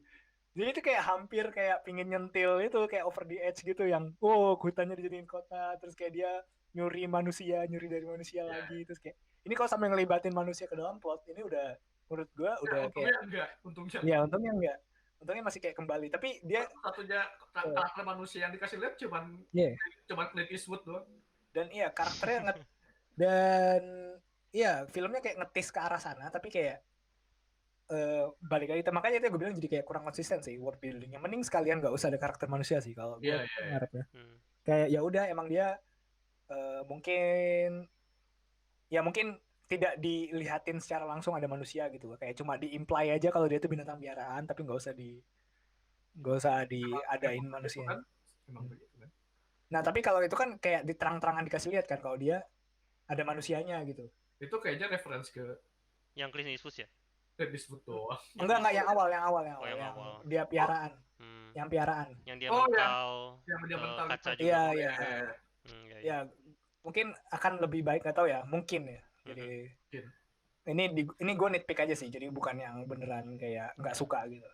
Terus yang kedua yaitu karakter Clint Eastwood-nya nggak disuarain sama Clint Eastwood, jadi kayak mahal cuy. Kayaknya nggak kuat aja deh. Lah itu cuma 9 line doang loh, bisa lah Nickelodeon Movies bayar harusnya. Itu makanya suaranya malah kayak mas-mas yang umur 20-an gitu, anjir, kayak nggak cocok banget. Kayak bukan suaranya Clint Eastwood. Kan kalau nggak sengaja dia kayak pakai line dari filmnya yang lama, beli rights-nya aja udah gitu kan, nggak harus bayar. Lol. Daripada Terus kayak Clint Eastwood-nya jalan pakai golf mobil cart golf. gitu. Iya. Terus ada Oscar-nya tuh simbolisasi emasnya. Mantap. Ya itu gue suka tuh. Cuma sayangnya nggak disuarain sama Clint Eastwood, anjir, ngapain banget anjir. Pakai karakter Clint Eastwood. Ya tapi gesturnya Clint Eastwood, jadi ya udahlah. Ya kalau gestur kan animasi bukan motion capture, jadi nggak apa-apa. Ya udahlah. Ya itu kalau itu yang gue kurang suka. Sama apa lagi yang kurang suka ya? Ya kayaknya itu aja sih. Tapi itu nggak mengganggu, nggak merusak filmnya juga sih sebenarnya. Cuma kayak karena gue nitpicking aja, jadi kayak gue notice gitu. Oh, kalau mungkin nggak senitpicking kayak gue mah nggak bakal notice gitu. Itu aja kalau dari gue yang gue kurang demen. Kalau Pelik, itu aja yang tadi ya, yang itu ceritanya. Kalau gue ngeliatnya kayak jadi cuman kayak penyebatan antara pesan yang mau disampaikan dengan si karakter developmentnya si Rengo sih. Walaupun yang gue nggak suka cuman developmentnya karakternya Rengo tuh tiba-tiba banget gitu. Kayak dia tuh dance banget dari awal sampai pas ada si siapa namanya, si ular keren itu. Rattlesnake. Iya, si Rattlesnake gitu. Iya. Kalau misalnya dia dibikin kayak sadar kayak bertahap gitu sadarnya gitu. Kayak gue ini banget ya gitu. Tapi terus gue pikir-pikir itu kontradiksi sama karakternya dia yang full of himself gitu loh. Kalau gue lihat malah dari dialognya sendiri udah kayak comedy base heavy gitu, jadi nggak ada tempat kayak gue lihat. Makanya jadi problem. Ya itu dia nggak ada develop ke situ justru gara-gara itu. Bisa jadi sih. Kayak jadi yang gue baca trivia juga mereka pas ngerekam suara ini mereka nggak kayak konvensional gitu kan, biasa satu-satu ya. Ini mereka barengan gitu, jadi per scene mereka barengan, terus jadi mereka bisa kayak react langsung ke ke aktor yang lain, jadi membuka ruang buat improve lebih banyak. Anjir, gitu. Pantesan banyak gagnya anjir. Iya, jadi mungkin dia gag-gagnya juga banyak yang unplanned gitu mungkin.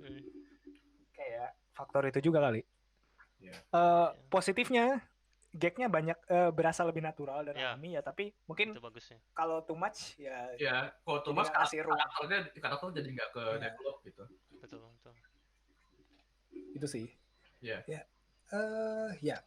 Ada lagi yang mau ditambahin soal film ini? Udah ya. Film ini menang Oscar, jadi tidak usah terlalu feeling guilty kalau misalnya. Gue agak kurang setuju sih menang Oscar dibanding Kung Fu Panda 2. The fuck? What? Oh, dia kompetitornya siapa aja sih waktu itu? Kung Fu Panda 2, terus satu film Cuban American gitu, satu film Prancis. Token ya itu. Token banget aja dulu. Kacau. Ya, terus dua lagi apa ya, gue lupa. Tapi Disney nggak ada pokoknya. Disney nggak ada. Gue pantesan menang. Iya, pantesan. DreamWorks ada dengan. Gue nggak protes kalau Kung Fu Panda menang. Kalau waktu itu Kung Fu Panda 2 menang, gue nggak protes. Tapi kalau Rengo menang, gue juga nggak apa-apa gitu. Kalau gue. Kalau seandainya ada Oscar waktu itu, kalau ada Disney. Oh, jauh. Udah ganti lagi ininya. Oh, ada Paranorman cuy waktu itu. Ada ya? Tapi masuk nomin. Emang itu beda. Itu tahun setelahnya. Salah. Yang ini menangnya 2012 sih, si ini. Oh, ada Puss in Boots anjir. Iya itu juga tuh, mana mungkin itu menang. Masuk nominnya juga bingung anjir. Puss in Boots, the fuck. Karena nggak ada Disney lagi. Tahun itu. Iya, nggak ada lagi. DreamWorks 2 kan itu. Puss in Boots sama itu. Sama Puss in Boots Panda. Puss in Boots itu DreamWorks. Ya, oh iya DreamWorks. Ya kan? Oh iya benar. Shrek. Anjing, saking nggak adanya Disney, DreamWorks dikasih 2 ya. Disuruh aja. 2000. Jadi 2011 itu film Disney ada satu. Apa? Ada dua animasi. Pertama Cars 2. Kedua Mars Needs Moms. Mars Needs Moms kenapa nggak masuk ya? Ya gue tahu itu jelek, Cuma kan kayak kalau for the sake of Oscar biasanya masuk aja nggak sih harusnya? Anjir, enggak Apa deh. itu Marsnis, Bang? Lo Gua nggak tahu. tahu standarnya Oscar rendah banget anjir. Oh, Seth Green. Ada dia motion capture. Dia motion capture juga kayak Polar Express. Coba kayak puncaknya motion capture gitu. Jadi gara-gara film ini motion capture beneran akhirnya nggak dipakai lagi. Sip. Soalnya ini banget uncanny valley banget. Bar Solo. Tapi secara plot juga ini anjir kayak nightmare banget lagi filmnya. Iya sih. Gue lihat gambarnya sekarang mengerikan. Jadi ceritanya tentang anak-anak yang spoiled kid gitu. Terus dia ibunya dilawan mulu. Terus suatu hari ibunya diculik alien. Terus akhirnya dia mau nyelamatin ibunya. Kayak gue inget plotnya. Ya. Karena planet Mars butuh seorang ibu. Dulu pernah ada hashtag Mars needs mom. Hashtag ini kan itu kan suara Seth Green diganti kan jadi suara anak kecil gitu kan. Jadi ini ada hashtag buat kembalikan suaranya Seth Green di Mars needs mom gitu. Oh iya Seth Green yang ngisi suara anak kecil ya. Iya, terus jadi kayak movement kayak rilis Snyder Cut gitu.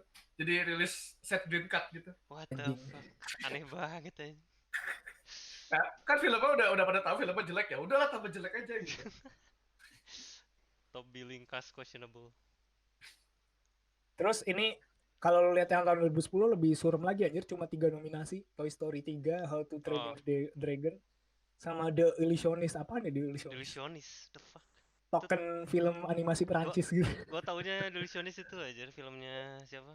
Yang Magic itu. Lupa gua. Oh, Hulk, siapa Incredible Hulk? Christian Edward Norton. Ya, Edward Norton. Bukannya ini. Oh iya. Edward Norton itu. Oh, gua ketukar sama yang satu lagi yang The Prestige. Iya. Tahunnya sama lagi anjir. Oh, sama ya? 2006 itu mental banget sama 2006, The Prestige, man. Pantesan The Masters terkenal banget dulu. Ya, by the way, ngomong tentang Rango, banyak karakter-karakter yang di-delete dari film. Oh iya, ada karakternya banyak banget sih. Tom Kenny ada peran jadi Chicken Craig, nggak tahu siapa ini, deleted role. Wayne Brady, terus apa lagi ini, banyak. John Krasinski juga ada role sebagai Frog Fritz di delete. Ya pokoknya banyak yang delete. Itu mungkin karakter-karakter komedi yang nggak penting kali ya. banyak gagnya yang benar-benar selipan. Cuman karakternya bagus-bagus sih. Iya. Ya karakternya. Mungkin seleksi ya di casting kayak. Wah ini nih cost productive itu efektif atau enggak?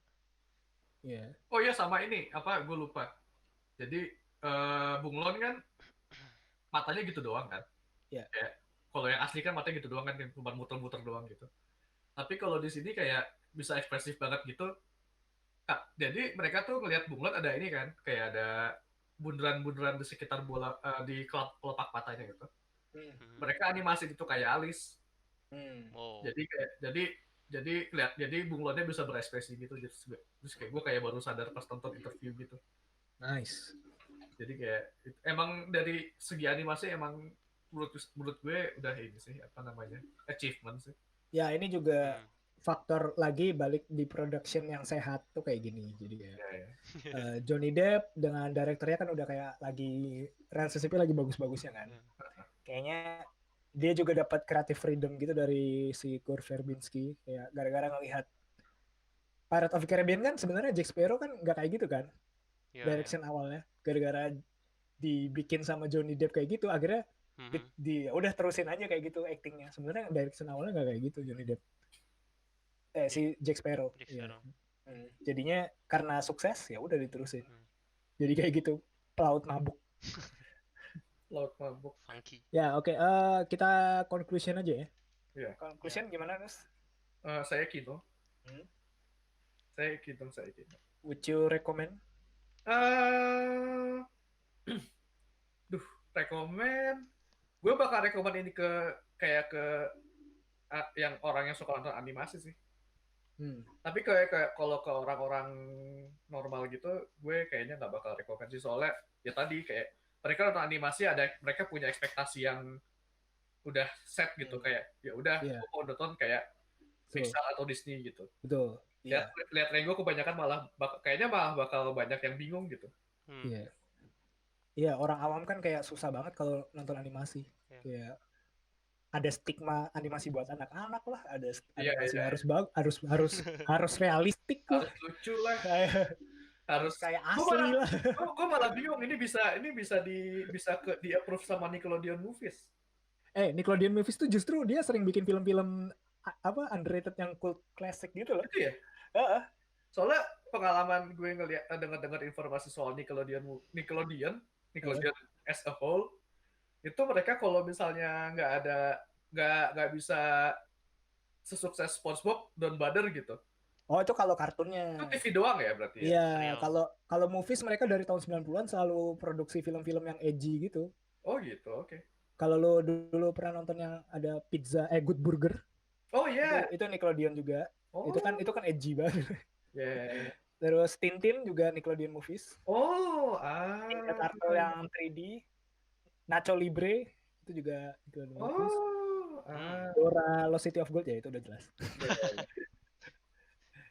Pokoknya kalau movies mereka lebih edgy sih daripada ini. Ya, saya rekomen kalau kamu suka animasi, saya rekomen. Tapi kalau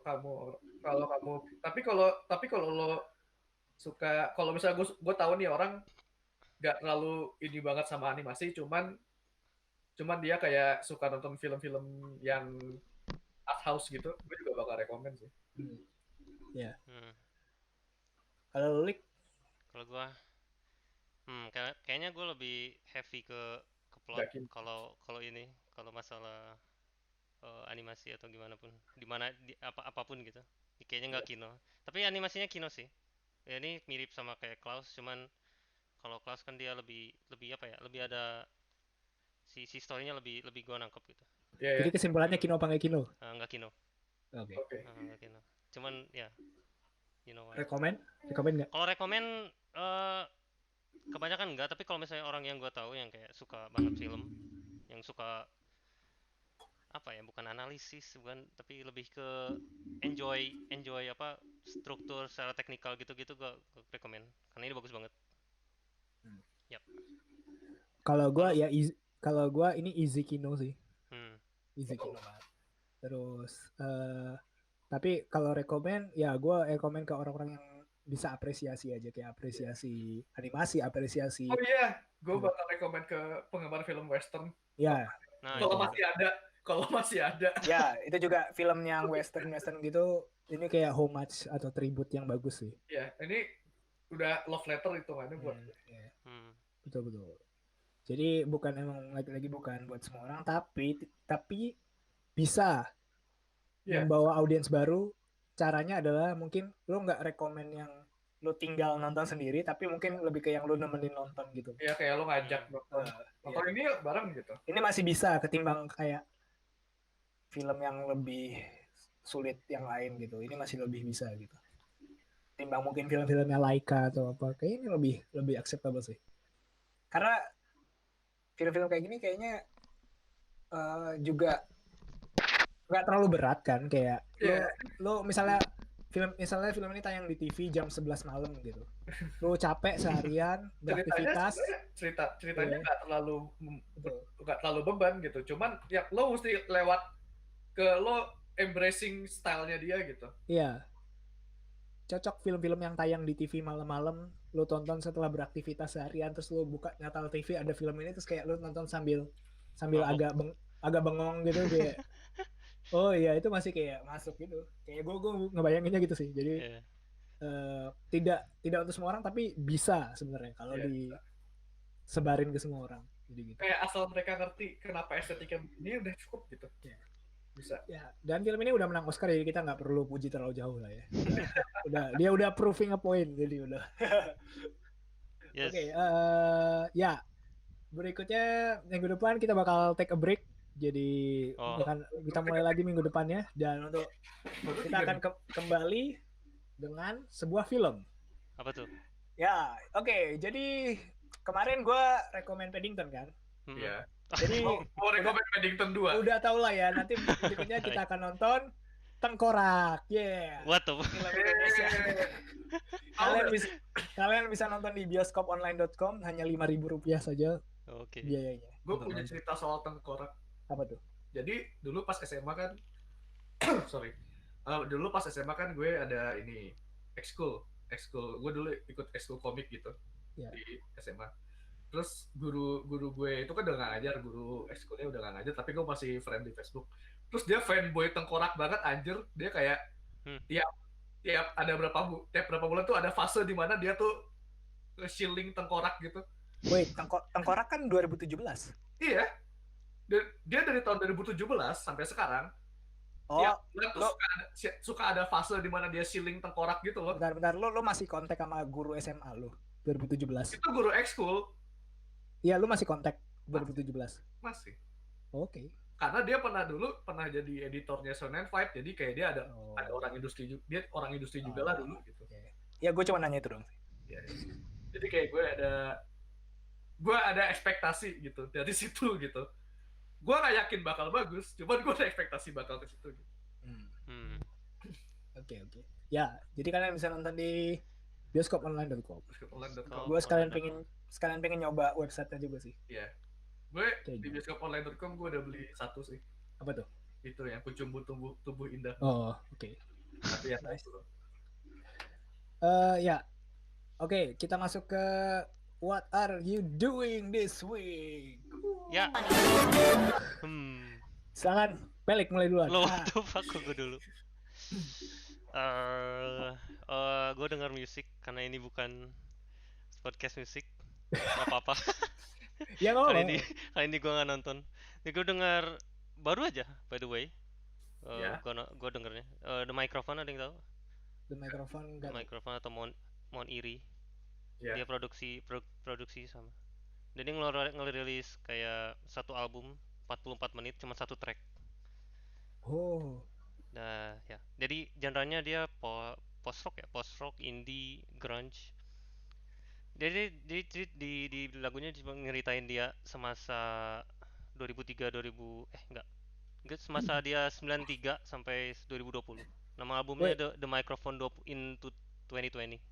Mon Iri bukannya band yang emo itu? Ya. Yang terus, ini yang apa? Poetik. Yang istrinya mati itu. Iya. Oh, ini sama bandnya? Sama. Produk apa? Produser sama. Oh, oke. Oh. Di dua-duanya dia. Oh, dua-duanya dia. Ya. Walah. Oke. Dan cukup cool, cukup eksperimental banget malah. Banyak yang meta juga, kayak dia nyeritain gimana gua bikin album Mon Iri. Literally di liriknya. Oke. Dia meta banget.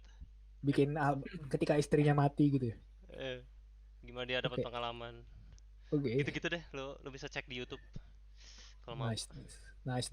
Yes. Ada lagi yang lain lu lakuin? Enggak ada kayaknya, udah gitu. Oh, nice. Cool. Siap. Lo Nurs, sorry. Kok gue lagi? Apa aja kan? Apa aja. Yang gue konsumsi kan? Iya.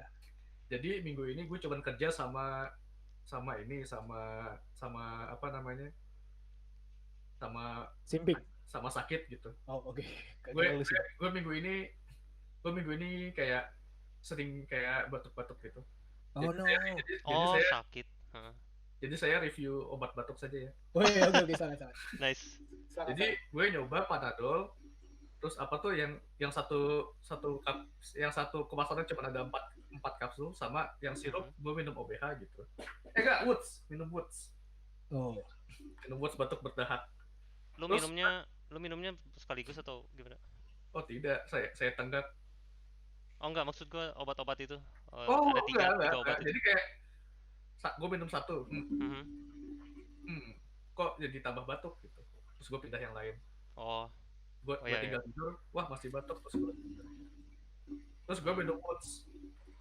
Terus gue jadi sadar kalau minum Woods itu bikin lambung gue bergas gitu. Jadi gue tidak menyarankan Woods ini untuk kamu yang kena asam lambung gitu. I see. Terus abis itu gue minum, gue lupa namanya Bodrex gitu, bukan Bodrex itu gue nggak tahu, pokoknya isinya 4 gitu. Gue lupa namanya soalnya gue nggak suka beli.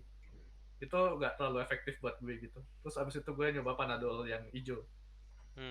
Panadol yang hijau ini mantap ya, saya tidur sehari langsung berhenti gitu batuknya gitu. Jadi saya sekarang pakai Panadol dan ini tidak disponsori oleh Panadol. Shit. Yeah. Karena kita nggak butuh, kita butuhnya investor. Ayo siapapun, ayo apa koruptor ada yang invest. Itu lanjut apa pendengar kita yang pertama, Jat? Oh iya, yang apa orang Amrik itu? Ya orang Amrik ya. Ayo kalau tahu orang Amrik tapi miskin gimana? Siapapun kalian gitu. Terima kasih sudah invest koruptor yang ingin money laundry, silakan invest RWBLG. Ayolah Pak Bakri sinilah. Ayo kalau ingin RWBLG ada konten lain selain podcast, ayo invest. Biar gua bisa komisi video. Ayolah sinilah Red Shadow Legends sinilah. Come on. Ya, tapi lu nggak sakit lain kan, cuma batuk doang kan? Iya, batuk doang. Oh, untung aja. Nggak sesak gitu ya? Oh, sesak iya. Oh ya? Cuman gara-gara asam lambung karena gue sesaknya sambil sendawa gitu. Oh, oke. Ya, bukan yang Woods. Ya gara-gara gue minum Woods itu gimana dong? Iya. Ya, untungnya bukan itu ya, bukan Coronus. Bukan The Virus. Bukan The Virus. Betul. Oh iya, apa Internet Historian bikin video soal pandemi gitu. Oh iya. The Virus. Iya, gua nonton tuh. Menarik. Gue suka. Gue dulu ngira dia itu loh, suaranya bot anjir. Gue juga kira suaranya bot. Taunya emang suaranya begitu. Emang aksennya, asli. iya aksennya datar banget anjir. Orang New Zealand. Oh, New Zealand ya? Iya, dia New Zealander. Oh, gue kira British, tapi kayak bukan British. Gue kira awalnya Australia. Ya kalau Australia itu kayak lebih, kalau Australia itu lebih kayak oi gitu, lebih kayak oi gitu ya. Tapi mate gitu kayak. Tapi prediksi gue paling dekat gitu. Dekat New Zealand. Ya tapi lo bener dekat New Zealand. Gue nangkapnya malah pertama British. Aksennya berat. Oke, ada lagi? Udah itu aja. Gimana, Jati? Gua kemarin nonton Color Out of Space. Apa filmnya Nicolas Cage. Adaptasi dari Lovecraft. Yang awalnya pengen gue rekomendasiin kesini. Terus gimana? Ya oke. Kalau kalian nontonnya reviewnya YMS, dia nggak suka sekali sama film ini. Tapi kalau gue sangat enjoy. Siapa yang nggak suka? Your Movie Sucks, Adam. Oh YMS. Tapi dia emang sering kontrarian kan, jadi ya udahlah, terserah lah. Ya kalau review singkat gue, ini Nicolas Cage cocok banget sebagai karakter yang slowly driven into madness. Iya sih. Ya karena emang dia selalu gitu. Cuma di film ini itu brandnya dia sekarang. Iya, cuma di film ini surprisingly dia nggak segila di film lain sih. Oh gitu. Si YMS ngekritik kalau kalian cuma pengen aksinya Nicolas Cage tonton aja film itu. Terus gue bilang perasaan dia di sini nggak sebanyak itu deh. Filmnya lumayan lama 2 jam, tapi worth it sih kalau buat gue ya, karena ada build up terus pay off-nya juga. Jadi kayak lu invest sama karakternya, kayak pertama di build sama keluarganya gitu, terus di ending kayak ini, terus ini kayak bukan film horor, jatuhnya lebih kayak sci-fi apa sih yang ambience gitu. Karena kan endingnya dia banyak pakai visual effect ya. Jadi kan banyak orang ngeritik kan konsepnya ceritanya tentang color out of space, color dari luar angkasa gitu. Kalau di novel tuh kan dibilang kan Lovecraft tuh suka nulis tidak bisa dideskripsikan gitu kan. Kayak di novelnya tuh ditulis ini dia melihat warna yang tidak pernah dilihat oleh manusia sebelumnya. Terus kayak di filmnya kan ada warnanya lah ya, magenta gitu warnanya. Terus orang pada kayak ya kalau lu gak bisa dideskripsikan kayak gimana caranya? Lu mau apa? Lu mau filmnya kayak gimana gitu? Filmnya hitam putih ya udah gitu, tinggal nonton pakai hitam putih aja deh. Gitu. Itu cuma noise di internet yang gak penting nih. Ya menurut gue malah visualnya bagus, kayak sesuai estetiknya gitu, kayak visual efeknya cocok. Terus juga kayak di ending itu klimaksnya banyak pakai visual effect kan, kayak CGI gitu-gitu, tapi ada practical efeknya juga kayak mirip The Thing gitu. Jadi menurut gue ini salah satu film modern adaptasinya Lovecraft yang bagus gitu loh. Karena Lovecraft tuh kan nggak plak-plakan horor kan, kayak dia ada ambience juga, environment gitu. Jadi nggak atmosfer. sepenuhnya. Ya atmosfer. Ya gue tadi mau nyebut atmosfer, gue lupa gitu kata-katanya. Atmosfer tuh ya atmosferik banget, nggak yang horor gitu loh. Kalau horor apa karakter developmentnya juga menarik gitu loh. Kayak setiap karakternya pada lama-lama semuanya jadi insane gitu, dan ya Nicolas Cage being Nicolas Cage kayak gitulah. Nice. Jadi terus yang menarik dari sutradaranya itu adalah dia nih comeback dari sebelumnya. Dia 20 tahun dia cabut dari, dulu dia punya film terakhirnya itu infamous banget, namanya The Island of Dr. Moreau. Okay. Itu adaptasi dari novelnya H.G. Wells. Jadi dia kayak emang udah terkenal suka adaptasi film-film novel-novel horor gitu. Dan itu novelnya, dan itu adaptasi filmnya itu fuck up banget gara-gara productionnya error mulu, terus kayak ngabisin duit banyak, terus aktor yang di cast itu aktor-aktor asshole. Ada Marlon Brando yang Godfather, sama Val Kilmer. Val Kilmer itu terkenal asshole, dan Val Kilmer sama Marlon Brando itu saling nggak suka dan dua-duanya mencoba sabotase satu sama lain. Kayak di film set itu kayak pingin nyoba bikin gagal actingnya si Marlon Brando pingin nyoba si Val Kilmer gagal gitu. Terus kayak Val Kilmer, dia pas lagi syuting tiba-tiba istrinya ngomong di TV kalau dia minta cerai sama Val Kilmer, dan Val Kilmer lagi syuting di Australia, dia pingin pulang, nggak dibolehin sama produsernya. Dia nggak bisa keluar dari kontrak. What the fuck? Terus yang si sutradaranya ini namanya Richard Stanley kan, dia ditelepon sama produser filmnya, disuruh ngasih update kabar, dia cuekin mulu, akhirnya dipecat. Akhirnya dia ngamuk kan, dipecat. Dia semua dokumen pentingnya dia hancurin semua, dia bakar, dia robek, dia shred. Terus udah dia cabut dari situ, datang tuh sutradara baru kan. Udah ini kayak mencoba nyamakan situasi. Si Richard Stanley balik lagi ke set film, dia pura-pura jadi figuran supaya bisa ngawasin situasi filmnya bakal jadi kayak gimana. What the fuck? Itu bakal banget sumpah. Ini kayak film The Island of Dr. Moreau. Jadi premisnya tentang saintis gila yang eksperimen binatang-binatang dicampur jadi manusia gitu. Bikin. Gua tahu. The Island of ini pernah ada ini ya, apa namanya? Pernah ada dokumenternya ya? Iya kayaknya. Oh iya. Karena fuck up banget. Terus si Marlon Brando itu karena nggak ada yang berani. Benar. Losol, benar. Marlon Brando nggak ada yang berani ngebantah dia kan. Dia minta apa aja kayak ya udah bebas deh. Dia ada satu scene di mana dia pingin pakai ember di atas kepala dia, terus nggak ada orang yang berani ngelawan dia. Karena takut dia cabut dari film. Aduh. Terus dia pingin pakai make up dia sendiri. Terus ada jadi ada karakter yang diperanin sama orang cebol gitu. Nah si Marlon Brando ini demen sama si orang cebol ini, ya udah tuh langsung kayak dia pingin si orang cebol ini ada di setiap scene dia gitu. Terus ada scene yang nggak ada di skrip, dia lagi main piano sama si orang cebol ini. Kayak ya udah dimasukin karena Marlon Brando request. Itu aneh banget. Super apa movie superstar memang ya. Tapi gue jadi tertarik buat nonton dokumenternya. Kayak seru deh. Kayak mendingan nonton dokumenternya daripada film asli. Lebih seru dari biopik kayaknya. Ya itu, jadi sutradaranya si Richard Stanley ini 20 tahunan lebih dia nggak bikin film, dan akhirnya dia comeback dengan Color Out of Space ini. Very cool. Dan dia katanya karena Color Out of Space sukses, dia bakal adaptasi Lovecraft yang lain dan witch horror, tapi gue nggak tahu kapan. Wow, langsung ya? Ya, tapi kalau kata YMS dia lebih suka Mandy sih daripada ini. Kalau Nicolas Cage. Mandy, ya. Tapi Mandy emang color scheme-nya juga mirip sih sama Color Out of Space. Warna merah-merah juga. Oh, dia compare dia sama Iya, itu ya. Kayaknya kalau kata YMS ini gabungan antara Mandy, The Thing sama Annihilation. Karena ada sci-fi-nya kan. Kalau menurut gua ya enggak, ya ini kan sumbernya ya Lovecraft juga sih, kayak ya udahlah gitu, kayak nggak usah terlalu, anggap aja kayak film indie horror gitu loh, yang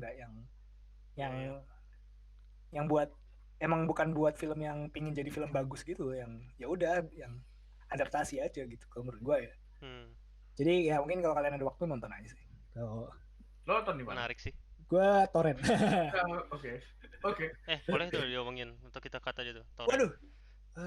Iya nggak apa-apa.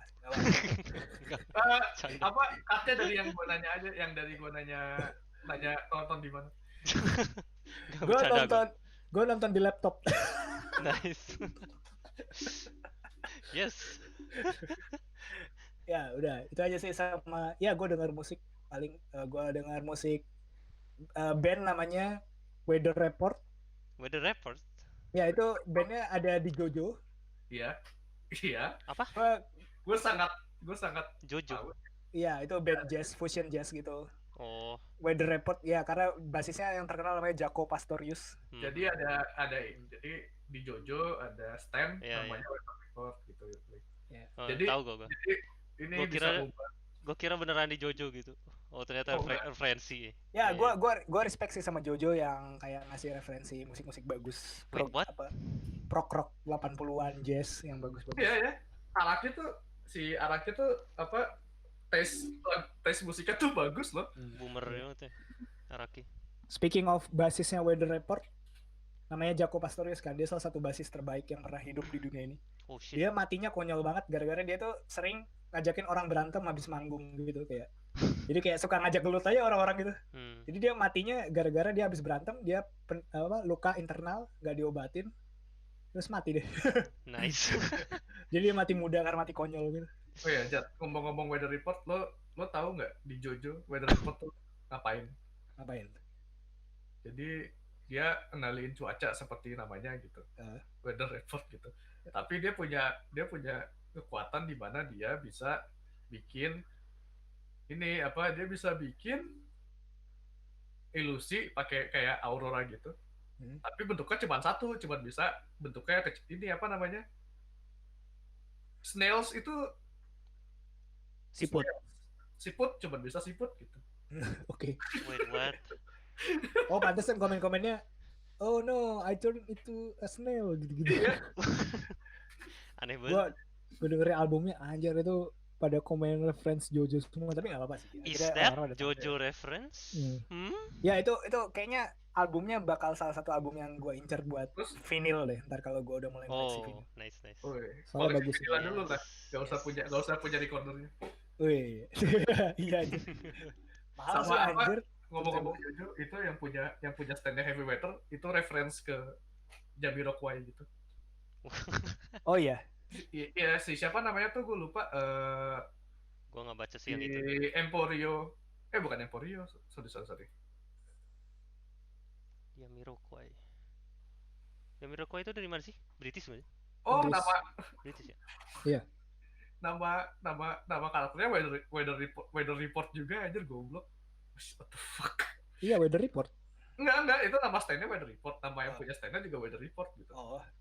Yeah. Namanya West Blue Marine, terus penampilannya kayak Jamiroquai gitu. Oh. Iya. Virtual Insane. Iya. Nice. Cool. Support Jojo, support musik keren. Oke, sama ya udah album barunya Jacob Collier paling album tahun ini. Itu salah satu musik prodigi terkeren yang pernah yang masih hidup. Karena dia masih muda dan sukses. Itu menyebalkan. Oke. Oh iya, sama ada satu lagi. Jadi akhir-akhir ini gue diajakin streaming bareng sama teman saya di Malaysia gitu. Wih. Jadi somehow saya belajar bahasa Inggris gitu, speakingnya gitu. Wih. Lo streaming juga kan, Nick? Oh iya, kadang-kadang. Kalau request, ada yang request. Lo biasanya pakai bahasa apaan? Inggris gue biasa. Inggris kan? Soalnya mereka juga orang-orang luar. Weh, lu streaming yang nonton orang luar, Lik? Iya. Weh, gila streamer. Tapi kalau request aja sih, karena gue nggak. Ya udah, episode berikutnya kita full English apa? Weh, jangan aja. Langsung lihat buku grammar. nanti akun pause tambah banyak aja. Like